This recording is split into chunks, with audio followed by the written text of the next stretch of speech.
Ajnana Timrandasya Gananjana Shalakaya Chakshu Malatam Yaina Tasmai Shri Gurave Namaha. I was born in the darkest ignorance, and my spiritual master opened my eyes with the torch of knowledge. I offer my respectful obeisance unto him. Srila Prabhupada ki jai. Right. So we're continuing our reading of Bhagavad Gita, chapter 8, entitled Attaining the Supreme, text number 18. So yeah, last week we heard... No purport. Text 18 doesn't have any purport. Correct. That's all right. So some verses like that. But yeah, 17 was telling us about Lord Brahma's extraordinarily long lifespan compared to us. Of course, and then I said compared to Mahavishnu, Brahma's lifespan is very short. It's just one breath. Remember, one breath of Mahavishnu is the whole life of Lord Brahma. True. And one day of Lord Brahma for us is 4.32 million years times by 1,000. That's just one day. And his whole life, 100 years like that, is just one breath of Mahavishnu. Yeah, and one breath of Mahavishnu is nothing for when you're in the spiritual world playing with Krishna in Vrindavan, in the forests of Vrindavan with the cows. Even one breath of Vishnu is nothing because you're eternal. Because you're eternal. So like I was saying last week, it's all relative. You know, from one position, something seems very long, something seems very short. But from another position, what's long for us is short for someone else. You know what I'm saying? Like what we said, like Jayanti pointed out, like there's some moths and bugs and that, they just live for one day and night, you know, and 24 hours of our, 24 hours of our day, that's their whole life, 100 years. Their 100 years is passed in 24 hours. You know, so from our point of view, that seems very short. But, you know, from Indra's point of view, our life is short. From Brahma's point of view, Indra's life is short. From Mahavishnu's point of view, Brahma's life is short. Like that, you know what I'm saying? You know, from our point of view, Indra's life is very long. You know, from the moth's point of view, you know, our life is very long. Yeah, like that. So it's all relative depending on your particular viewpoint. True. But the fact is, what's pointed out in this section, it's all temporary. Whether it's, you know, whether it's 24 hours or, you know, 100 years or 1,000 years or 1,000,000 years or whatever, but it's all temporary. And ultimately it's going to end with old age, disease and death. And then you have to go through the whole thing again. So, yeah, nothing's actually that attractive in the material world. It's all temporary. You know, so it's not that we get really excited about, oh, yeah, let's go and live with Brahma or live with Indra in heaven or whatever. No, because it's still temporary. It's still temporary. The only situation that's going to make us truly happy is if we go back to living with Krishna in the spiritual world. And then there's no interruption. There's no cutting off our enjoyment, you know. No rebirth. Yeah.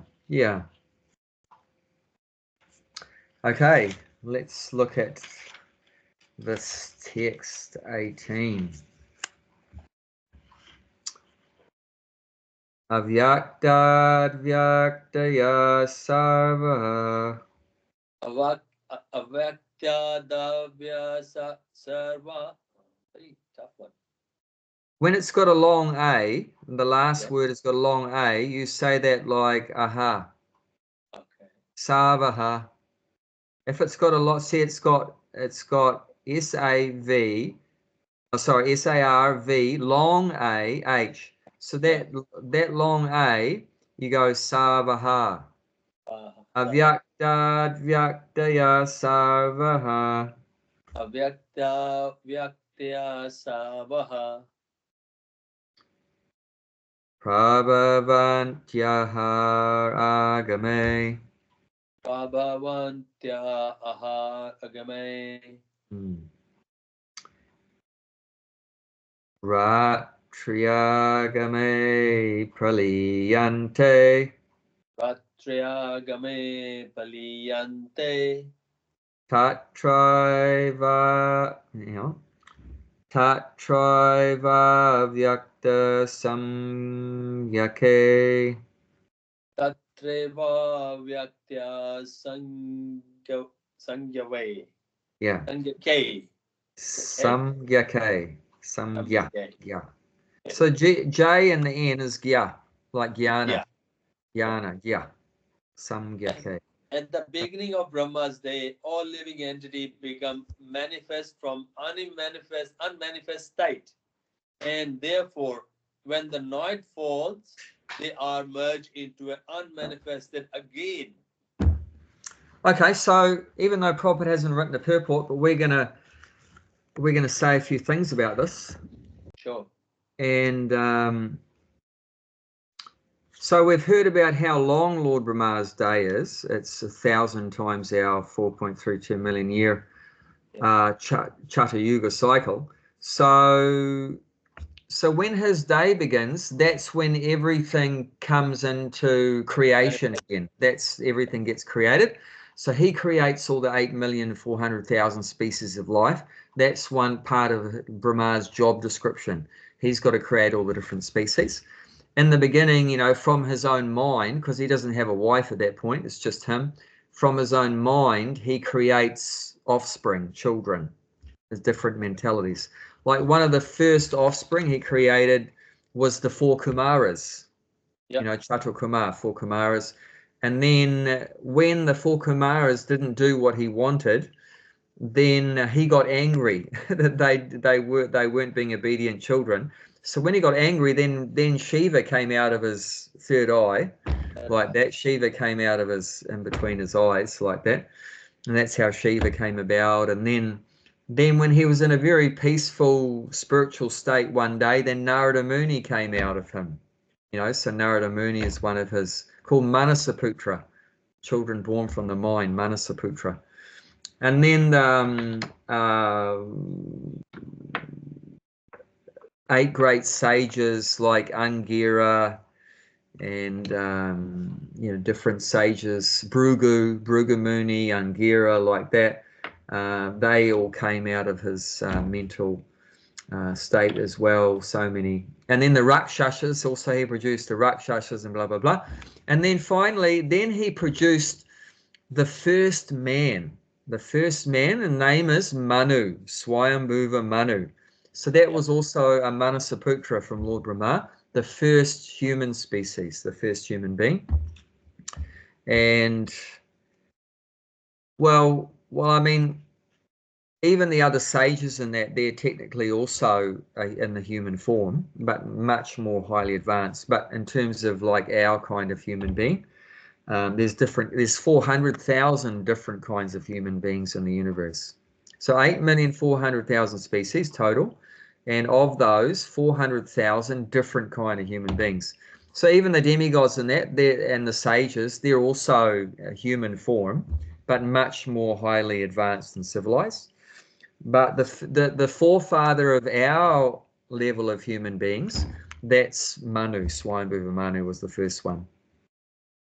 And he asked all of those children to produce more children because he wanted to populate the universe.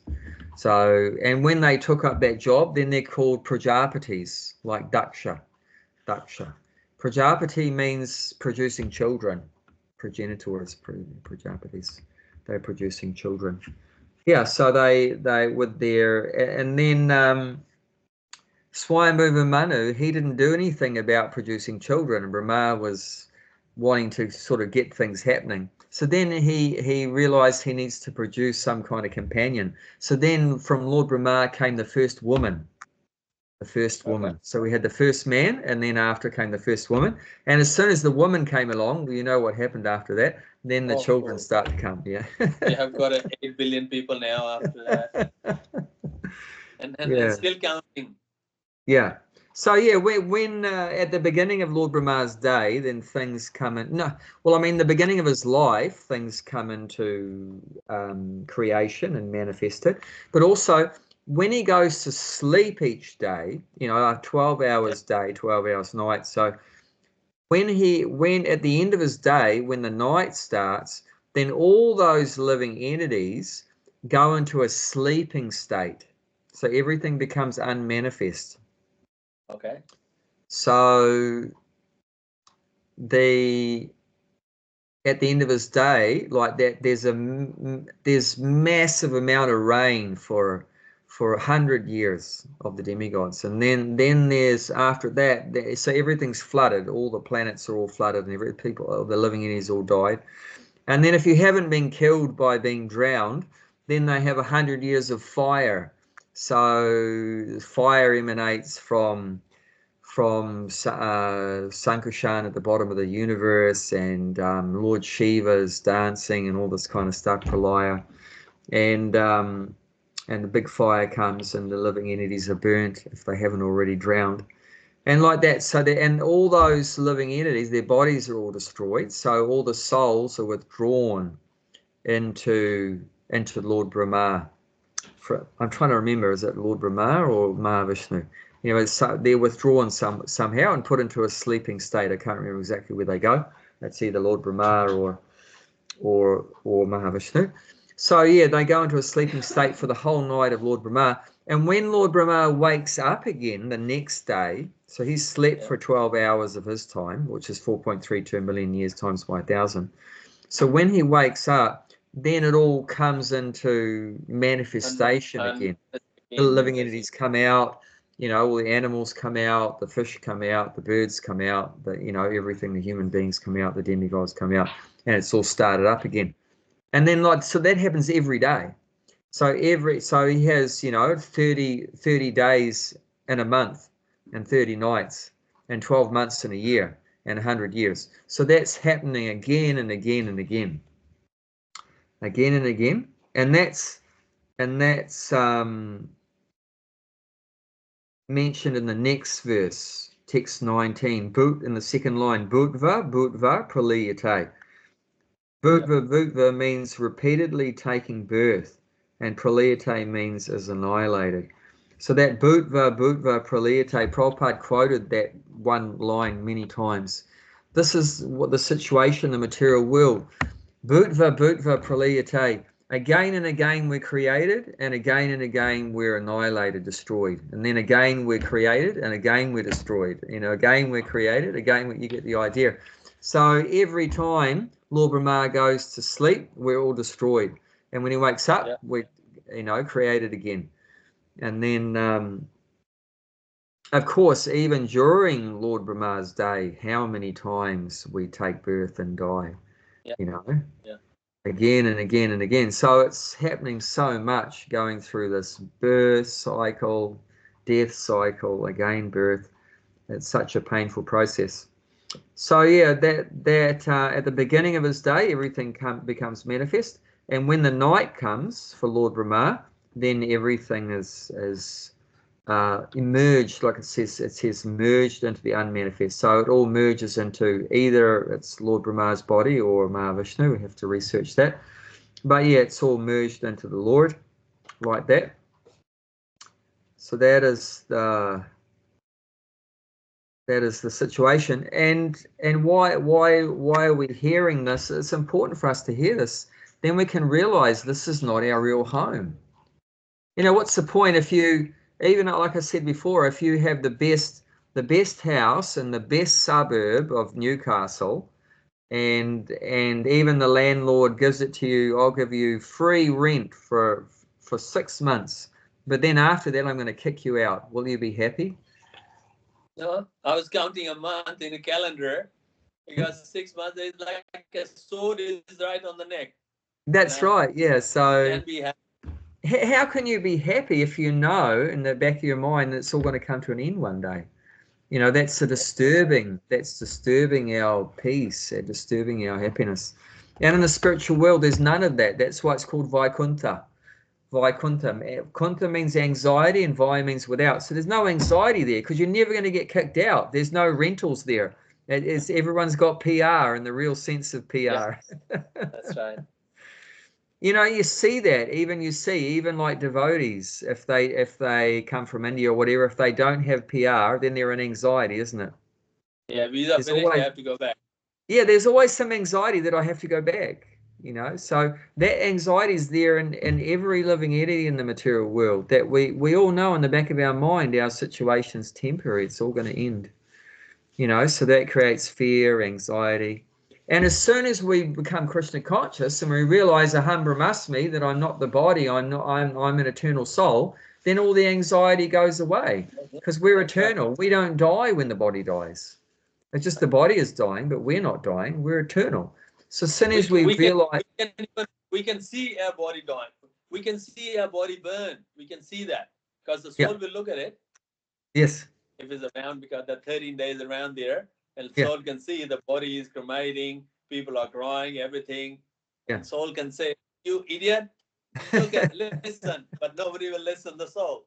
Yeah. That's true. Yeah. But this is what we should be realizing, and then we can get free from all of this fear and anxiety and so forth. So it's important to us to realize the temporary nature of this world. The idea is then we can slowly let go of it, you know, because the main problem is we're attached to this. We're attached to this temporary life. But we have to learn very important principle of spiritual practice is detachment. We have to become detached. From what? From all temporary things. We don't want to become detached from Krishna because he's eternal, you know, and we don't want to become detached from the soul because the soul's eternal. But what we do want to become detached from is everything that's temporary, this body, other people's bodies, the job, the house, the pets, you know, anything temporary, we want to become detached from it. And we can still use everything, of course, but with detachment, not being attached to the things that we are utilizing. Now everyone's attached, you know, so therefore so much anxiety when all those things are cut off. When the family members die and the pets die, and you know, even like the lady next door to you, when I was there, her I think it was a cat died. Was it a cat or a dog? Dog died, and she was. Husband died too. Yeah, well, that's why the husband died. So to fill the gap of the husband, she got a dog, and then the dog died, but then she didn't want to fill the gap anymore because it's too painful.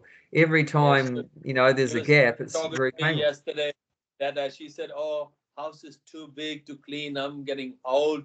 I said, "You can go to nursing home, like you know, you have to leave the house because front and backyard lawn and everything and washing, cleaning, everything. She's getting old, so I said, yeah, you can just go to the nursing home and then give it to the house to the Hare Krishna or ISKCON." Well, she's a Catholic, and I told her when she was in so much lamentation from her dog dying, I'm saying, come on, I'm saying, I know you're a Catholic, you believe in God. You should, you know, direct your attachment to God. Stop being attached to all these temporary things. And you know, she couldn't comprehend what I was saying, you know, very sentimental. She's too much attached to me. She said, "Don't leave. I don't know which next tenant gonna come." I'm there since 2018. It's been 7 years. So she said, "Oh, don't. You're not going anywhere. You're staying here." I said, "Look, you know, nothing is permanent. What are you talking about? You know, before me, Abe was there. Before Abe, someone was there. It's a life. You know." But I was getting on her case because I know she believes in God. I was saying you should develop your relationship with God more, you know, become attached to God. But she couldn't get it. But we're so fortunate in Krishna consciousness. We have more knowledge. And that's... I was telling that, like, you know, we're all tenants. Okay. I'm a tenant here in the Vine Street. I'm living there. One day I have to go when the landlord sell it or landlord move in there. Or she said, "But I'm not a tenant." But I said, "You are a tenant too. One day you have to go." You said, "I'm the landlord." She didn't get it. I said, "Well, we all tenant, you know. Proprietor is there and has to go. But I didn't tell about my plan about the van. I bought a van, and she's seen that. She said, "Oh, you bought the van already? You already got it?" Yeah, I already bought a van. I'm working on it. I did the flooring and a bit of sat nav and the reverse camera and all that. But now I've got to do internal bed and the little kitchen and Are you solar doing it rooftop. yourself, or you're getting someone to do it? No, I'm thinking to, but I'm not professional, so I'm dealing with a couple of companies there. So Okay, good. slowly doing that. But end the year when the restaurant close, I'm gonna Yeah, take a 1 extra month, like 1 month restaurant close, 1 extra month. Then I'm yeah. visiting all the temples there. Okay. It's Hare Krishna temple, and I go to South Coast to Canberra. Then I visit the Melbourne temple, Adelaide, and yeah. Wow, So brilliant. That's and like then Vanaprastha. Yeah, visiting the holy yeah, places. Yeah, that's right. visiting In the Australia, holy places in nice. Australia. Yeah, nice. Well, Australia's a big place, as you know. There's heaps of Yeah, of scope there. course. Yeah, it is. That's why I Millions of also look at. people. I don't know how long the life is. Yeah, Better do it this wonderful, way. wonderful, wonderful. Oh, that's great. So And she was and like we've been worried talking that. about attachment, so how we can develop detachment is with knowledge. This knowledge is so important because the byproduct of having this knowledge is then we can develop this detachment. Without knowledge, it's very difficult to let go of the temporary things of this material world. Knowledge is like a lamp of light. When you come in the Yeah. dark room, you cannot push darkness out of the room. You can't Mm, push it darkness out of the room. Bring one mm. candle, darkness will disappear. Yeah, yeah. Dark So candle doesn't automatically when we become enlightened with knowledge, then detachment automatically follows. That's right. Automatic. I can't remember when I gave up a particular time when I gave up eating meat. It just automatically happened when Happen. I started taking prasadam. When I started to take prasadam, automatically the meat went away. So you take on the superior thing and the inferior thing goes away. Right. Automatically. Okay, let's read the next verse. Okay. Budva Budva Praliyate. Bhutagrama sa eva yam. Bhutagrama sa evam evyam Eva yam. evyam. Okay. Yeah. Sa evyam Bhutagrama sa evyam. Eva, long A. So eva yam. It's M as well. Yeah. M at the end. Yeah, Yeah. but Evyam. two syllables. Eva yam. Eva yam. Not one Yeah. word. Okay. Yeah, one word, but you break it up like that. Eva yam, because it's a long A. Bhutagrama sa evyam. Yeah. Budva Budva Praliyate. Bhutva bhutva pralayate. Rat Ratrayagame Vashaparta. Pratyagame veshapartha. Prabhavantyahar agame.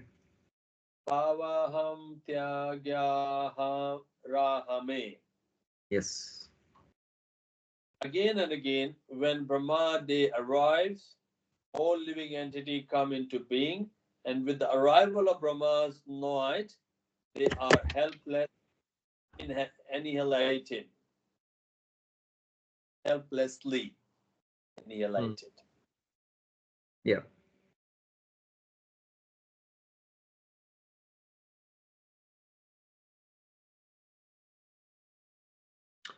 Yeah, so the previous verse we just read, 18, is saying at the beginning of Brahma's day they're created, and at the end of Brahma's day they're annihilated, unmanifested. But this verse is telling us that that cycle we heard about in text 18, that's happening again and again and again and again. So that's what we're learning in this verse. That cycle of creation and destruction is happening repeatedly. Bhutva praliyate. If somebody Again. will understand these two words, then they will not collect anything. Yeah. They will not, Yeah. because if Yeah. they understand these two words, then life will be very peaceful and happy. You know what? This is the reality. Yeah. It's gonna be, Yeah. Brahma's day arrive and anoint, everybody will disappear and then unmanifest and manifest again. then who are we? Who are you? No one, Mm. nothing. Mm. Pretty One much. example some devotees give of our situation in the material world is like, it's like being in the transit lounge of an airport. Yeah. You know, does anyone try to create a comfortable situation in a transit lounge? No, why not? Why don't we try Because to you have to create, leave. You have to what's that? leave.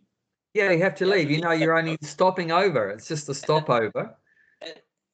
And one important thing is you cannot take anything from the lounge. If there's a photo on the wall, if there's a fan there or newspaper, you cannot take Yeah, anything from there. You're yeah, not allowed to. yeah, And the same thing that life is like that, earth is yeah, like that.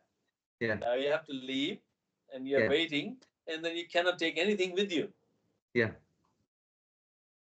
True. So like that, we should, you know, be very, um, very aloof from this material world. Just realize we're separate from it. We're just here for a very short period of time, and not get too attached. Don't put our roots down, and go with the flow, and always be in Krishna consciousness.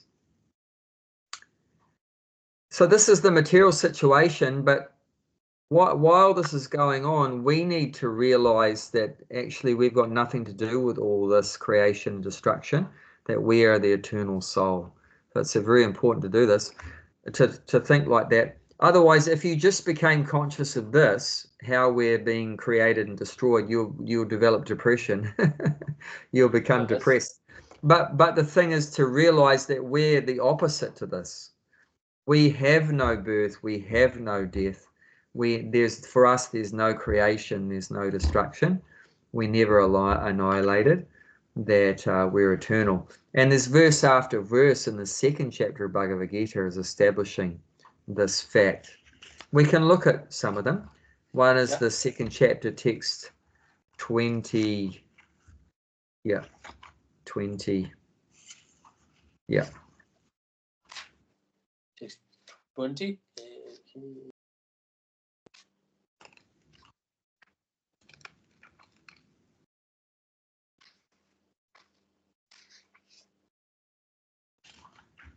For the soul, there is neither birth nor death at any time.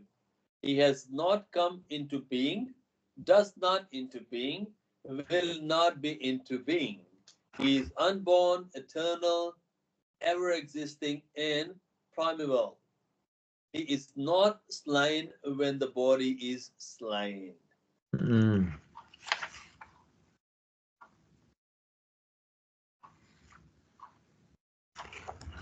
So there's so many verses like that. Yeah. So there's nothing to worry about. Yeah. But what we do need to do is, why are we wasting our time going through this cycle of creation and destruction? Better we go to our real home in the spiritual world. You know, that should be the conclusion.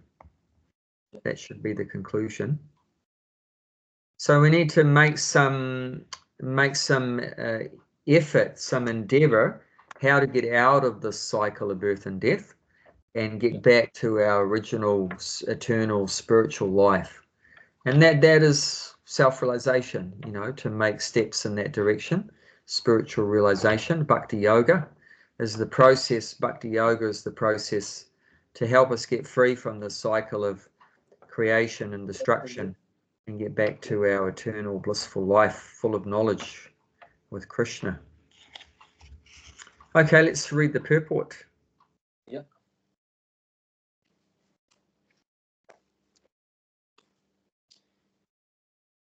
The less intelligent who try to remain within the material world may be elevated to higher planet and then again must come down to the planet Earth.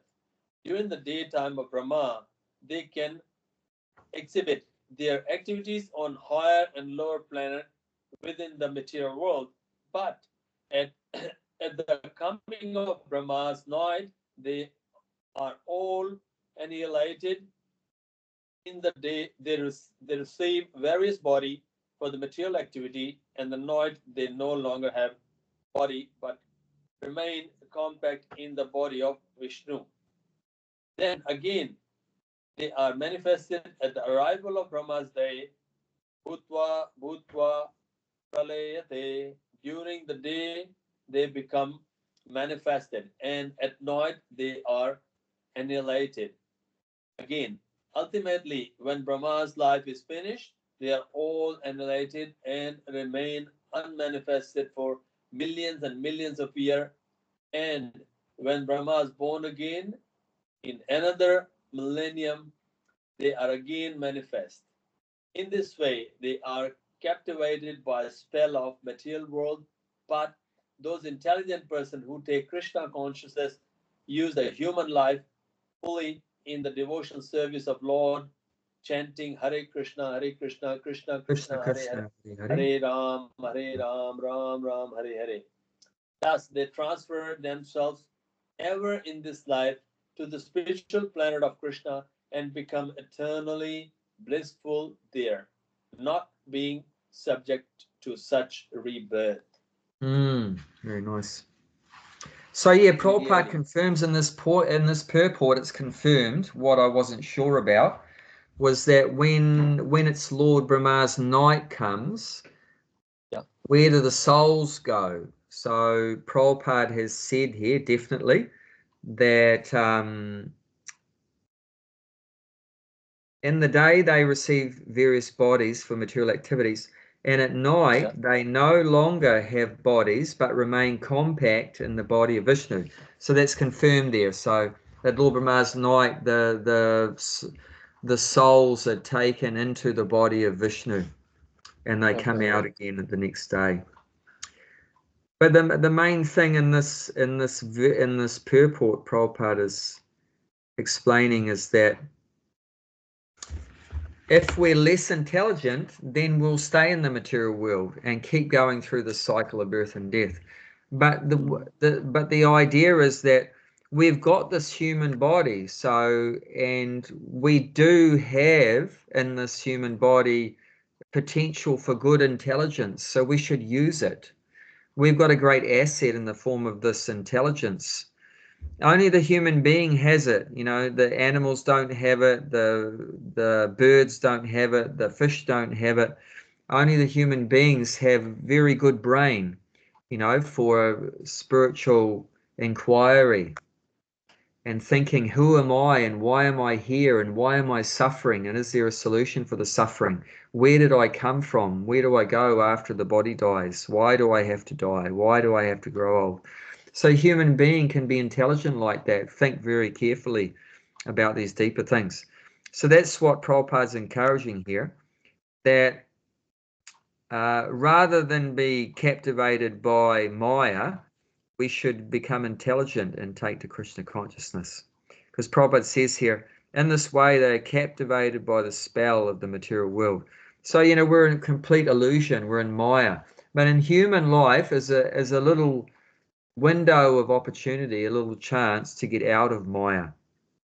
The horses can't get out of Maya, and the monkeys and the fish and the birds and everything, but a human being has that potential to get out of Maya because we have that. Krishna's given us a good brain, with good intelligence to like I say, ask these questions and get the answers. So we should take to Krishna consciousness. And transfer. See, and Prabhupada says it, we could transfer themselves even in this life. So just in one life, we can get out of the cycle and go back to Godhead in one life.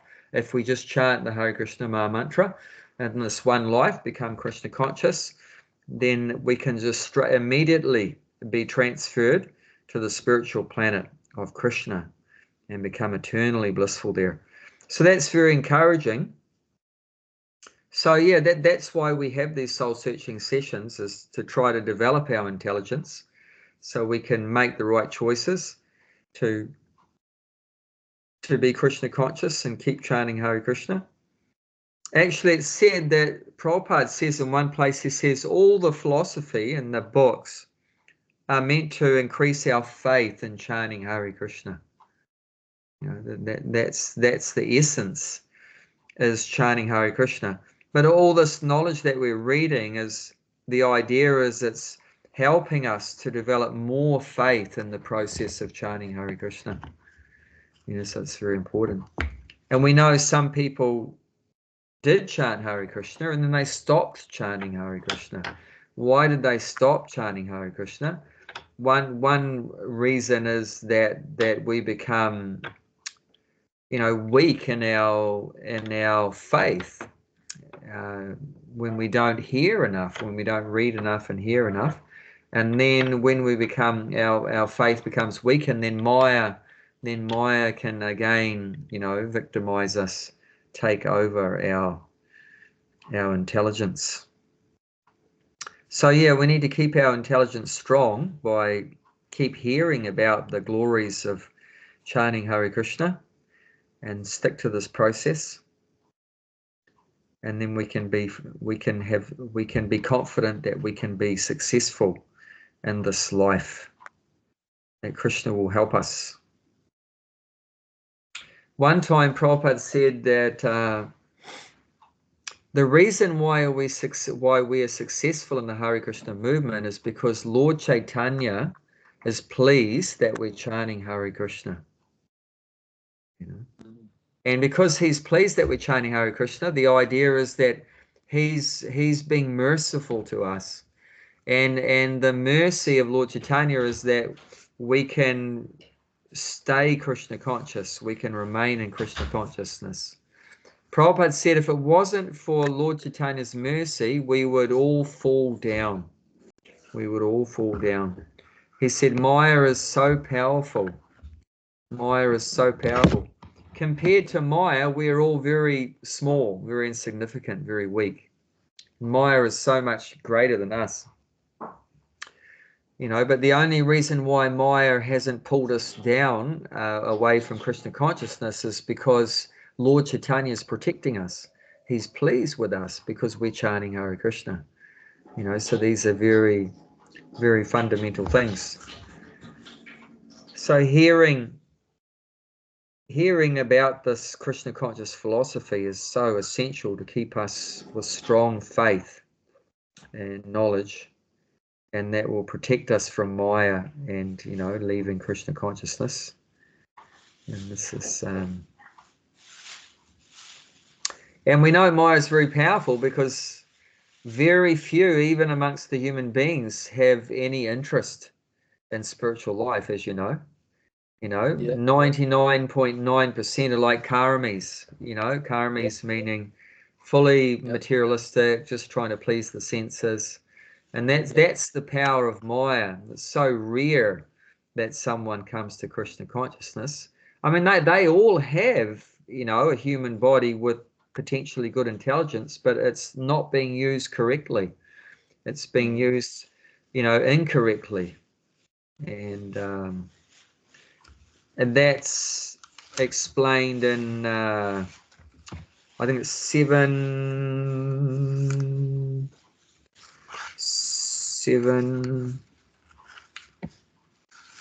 What are where is it? The 7 kinds of, I think it's 7.15, I think. 7 kinds of sinful people that don't surrender. So 4 kinds. Yeah, 7.15. 4 kinds. Those miscreants who are grossly foolish, who are lowest among mankind, whose knowledge is stolen by illusion, and who partake of the atheistic nature of the demon, do not surrender unto me. Yeah.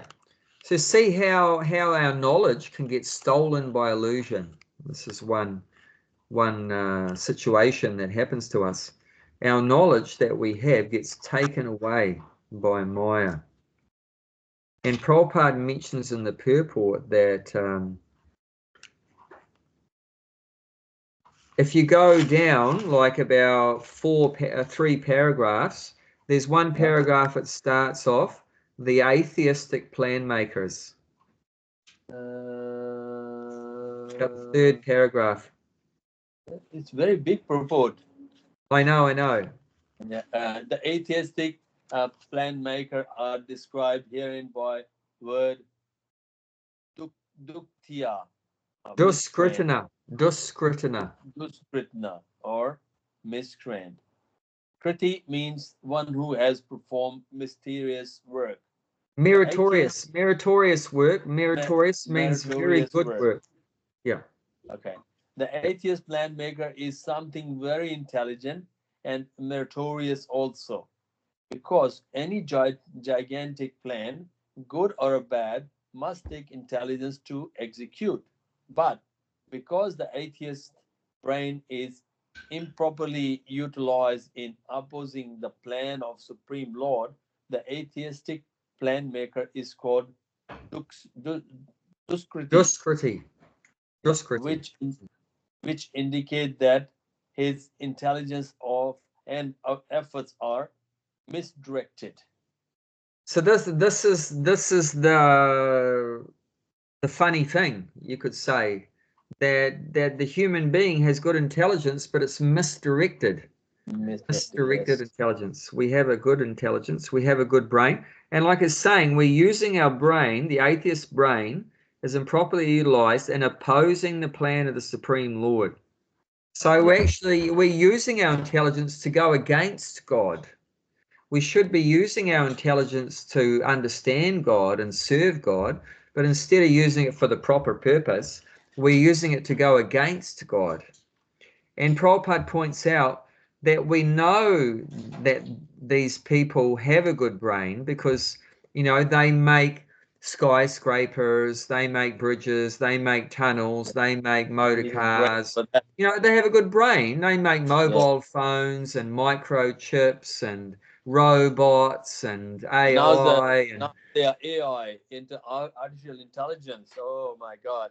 yes, Somebody can call you that and say, "Oh, my name is Gulshan. How you going?" It'll be same as my voice, and you think you're talking to Gulshan, but you're yeah, not. I That's the know. thing. It's a So bit yeah, scary. there's no doubt they have a good brain, but the real point is they're misusing it. It's so Yes. badly misused. It's not Yes. being used to understand God and to love God. It's being used to try to become God. And that's what people are I doing. They're trying to it's like become God. We want to create life and we want to control everything. We want to enjoy. Krishna says Kali Yuga is gonna be like that. If Kali Yuga everybody use their brain to a Krishna consciousness, then Krishna become a liar, which is not gonna happen. Krishna says in Kali Yuga it's gonna be like that. It's gonna be like that.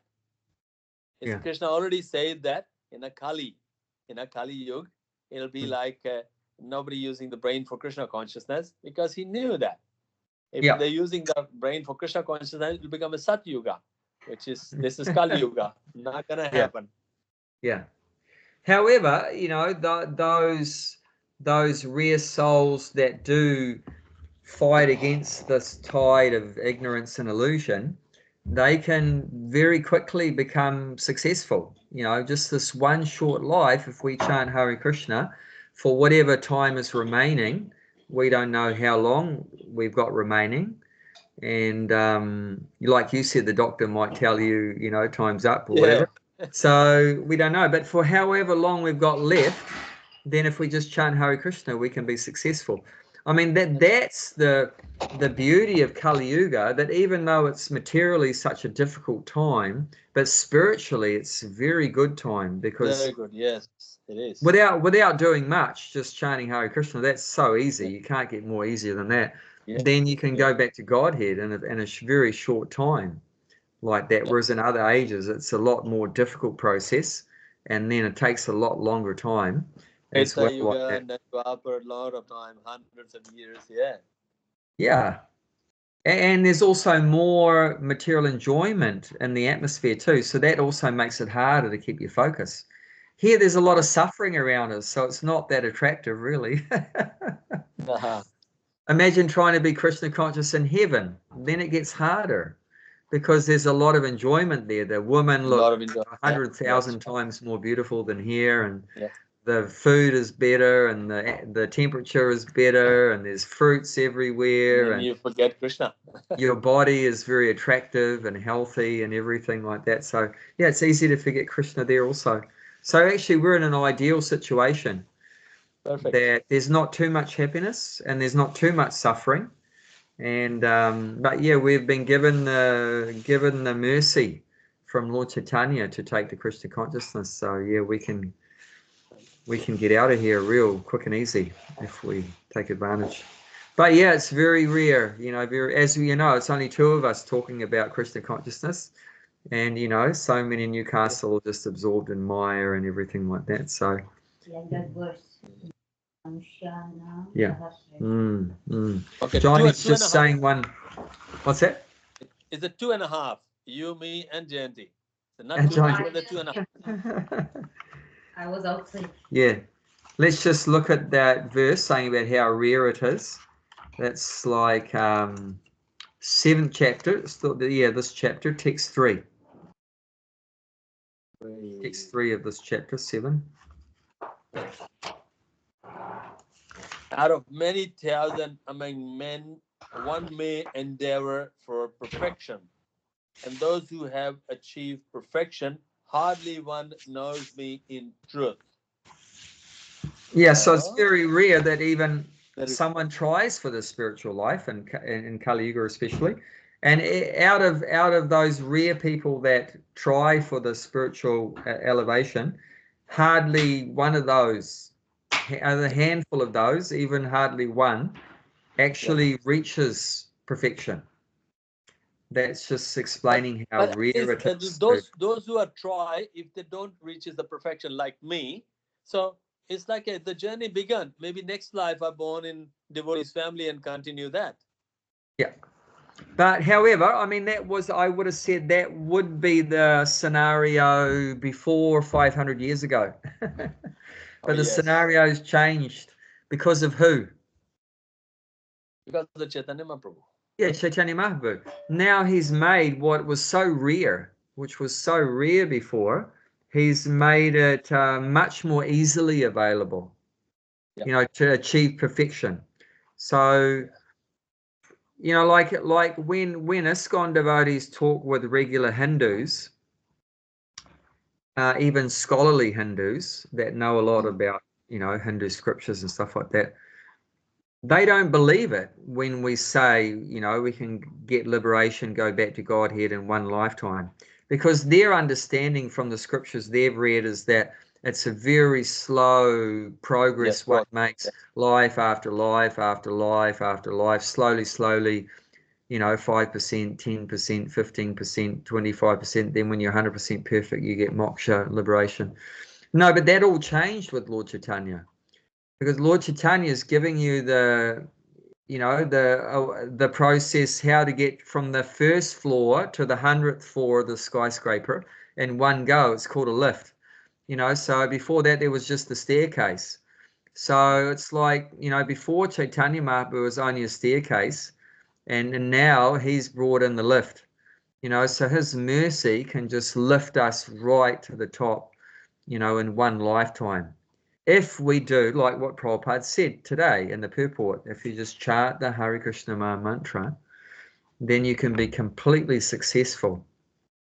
And he didn't say, you'll notice he didn't say in that purport that if you chant Hare Krishna, you'll get a better birth in your next life. He said if you chant Hare Krishna, you're going to be, associating with Krishna eternally, in your next life, like that. So this changed what this verse is saying, that it's very rare that someone knows me in truth. So Lord Chaitanya's made it, not quite as rare. I mean, still not many people take to Krishna consciousness, but I mean, if someone does take to the process of Lord Chaitanya, then there's a lot of them that can get complete perfection. But to chant it also offenselessly. Jayanti is saying, but to chant means to chant offenselessly, but not necessarily that, because by Lord Chaitanya's mercy, and if he's pleased with you, even if you are offensive, but if he's pleased with you, then he can just give you a ticket out of here. And I mean, what really pleases, one of the best ways to please Lord Chaitanya is by serving Prabhupada, because Prabhupada's so dear to Lord Chaitanya, and there's no doubt about the quality of Prabhupada's chanting and his service. So, you know, and I've seen that anyone that's rendered some service to Prabhupada, they become very dear to Lord Chaitanya, and then Lord Chaitanya can give them a ticket, you know, back to Godhead. I've even seen it, even that devotee that served Prabhupada, they even might have fallen down, you know, after Prabhupada left, they fell down and even stopped chanting Hare Krishna. And then at the time of their death, Prabhupada came to them and took them back to Godhead. And there's many cases like that, where Prabhupada appeared to the devotee when he was leaving his body. And Prabhupada appearing when you're dying, what does that mean? Oh, straight to Godhead, man. Yeah, straight to Godhead. There's no question. No You're not obstacle. coming back as No obstacle. no more obstacle. Yeah. So from the advent of Lord Chaitanya and from then on, there's so much mercy there. So much mercy, even if you render a little bit of service. I can quote you verses that saying that even if you chant the name Krishna once, you're going to get delivered. Forget about 16 rounds. Forget about being initiated. It's just saying once. If someone chants Krishna's name once, even that pleases Lord Chaitanya. If Lord Chaitanya hears one jiva, one soul in the material world say, Krishna, that's it. He's attracted to you and going to get you out of the material world. So, yeah, the power of Lord Chaitanya's mercy is so... I mean, sometimes Prabhupada would be to just start to talk about Lord Chaitanya, and he could only last for a few minutes because he would just go into ecstasy if he spoke about Lord Chaitanya and Lord Nityananda. One time he just said, Lord Chaitanya is so kind, and then he started crying, and then his voice shut down, his body shut down. You know, it's just, he was overwhelmed just thinking about how kind Lord Chaitanya is. So, yeah. So, but that chanting once is like that level of surrender. Not necessarily even that. Giant is saying even if you're chanting once, you know, fully surrendered. But even that's not said. I can show you verses that indicate even that's not necessary. One verse says, Jiva Spashe Achandale Sabare Udare. What is that? It's a Bengali verse. It means if the holy name comes onto the tongue of a Chandala. Chandala means a meat eater. Lowest person. It's below a Sudra. Even lower than a Sudra is a Chandala. Yeah. So even if the holy name comes once, Ek Krishna Nam, even if the holy name comes once, Jiva Spasha Chandali, so it just delivers everyone. Just once on the tongue of a meat eater, you know, then they'll be delivered, you know. So I'm telling you, this you know, Sankirtan movement of Lord Chaitanya is so potent, so powerful. Yeah. You know, even if we can get someone to chant the holy name once, they're so fortunate. One time there was one devotee of Chaitanya Mahaprabhu. He was just completely intoxicated, mad with Krishna prem and love for Lord Chaitanya. He would just do crazy things, like he would go to the worst kind of people and he would just tell them, you chant Hare Krishna, or I'm going to... He went one time, he went to the worst Muslim king, because at that time, 500 years ago, the Muslims were in control of India. And this Muslim king, he would kill brahmanas, kill cows, destroy temples. I mean, he's the worst kind of person. This devotee of Lord Chaitanya, he burst into the king's house in the middle of the night, woke everyone up in the house, like screaming, you know, the holy name and everything. Where is the king? Where is the king? Come here immediately. And the king comes out in his bedclothes, is Yeah. actually this. I think his name was Haridas, not Haridas Thakur, another Haridas, but it might be a different name. He said, the king said, Haridas, just calm down, just go home, go to bed, and we'll have a talk tomorrow. And Haridas said, no, I want to hear you say Hari once. And I said, otherwise I will chop your head off. This is what Haridas is saying to the king. And the king says, look, don't panic or anything. I will chant Hari Hari tomorrow. Don't worry, I'll chant Hari Hari tomorrow. And then Haridas, or whatever his name, it wasn't Haridas, it was another name, but he said, oh, no need to wait for tomorrow. You have said now, you have said Hari Hari, you are saved, you are delivered. And then he just walked out. His mission was accomplished.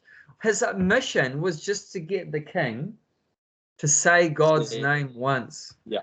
And then he just walked away. That I don't need to do anything else. Then you don't need to make him a devotee or anything like that, or preach to him or whatever. Yeah, Krishna will do the rest. You just got to get him somehow to chant the holy name, and then Krishna will just do the rest. Lord Chaitanya will just find out a way to bring him back to Godhead. That's amazing, isn't it? Yeah. Sometime, the Brett's father, if we need to ask Brett to do something, and he says, "Oi, Hare Krishna, can you do that?" Yeah. He just doesn't say Brett. Sometimes, "Hello, Hare Krishna, can you get the car?" Yeah. At least he say Hare Krishna too. Yeah. Yeah. Whether it's knowingly or unknowingly, he still say Hare Krishna. Yeah, even if you don't know, you still get so much benefit. Yeah. Yeah. Yeah. So it's not even necessarily that you have to chant the Hare Krishna with pure love or anything, or have to be free from offenses. The holy name is so powerful. Even someone that's completely ignorantly chanting or whatever can still get so much benefit like that. We're so fortunate. Yeah. Oh, so that's a nice note to end on. I'd like to finish a little bit early today because I've got some people to talk with soon. But that was that was short but very sweet, talking about Lord Chaitanya and Prabhupada. It's these two verses will open the eyes. Nothing you can take it with you. Lord Brahma. You have to be unmanifest, manifest, and things like that. You're not a body. Yeah. It's complete. Yeah. Very good. Yes. Prabhupada explained everything. Prabhupada ki jai. Jai. Okay, you have a great week, Prabhu. Hare Krishna. Take care. Hare Krishna.